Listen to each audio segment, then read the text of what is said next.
Shërbimet inspektuese të Agjencisë për Ushqim dhe Veterinari kanë realizuar 70 kontrole të jashtëzakonshme në rajonin e Gostivarit, ku është konstatuar se operatorët e ushqimit e respektojnë ndalimin për përdorimin e ujit nga sistemi publik i ujësjellësit.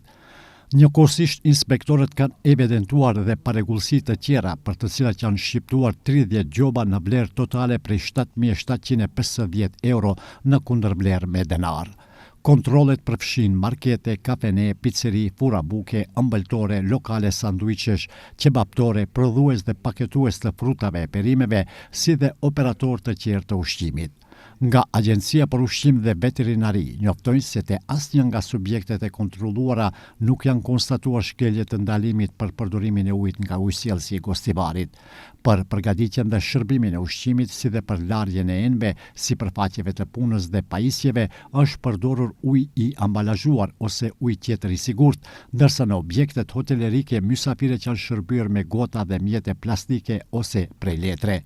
Sipas rezultateve të gjeshme të analizave të mostrave të kryera nga Instituti i Shëndetit Publik, uji nga rjeti ujësjellësit në Gostivar ende nuk është i përshtatshëm për pije dhe as për përdorim teknik.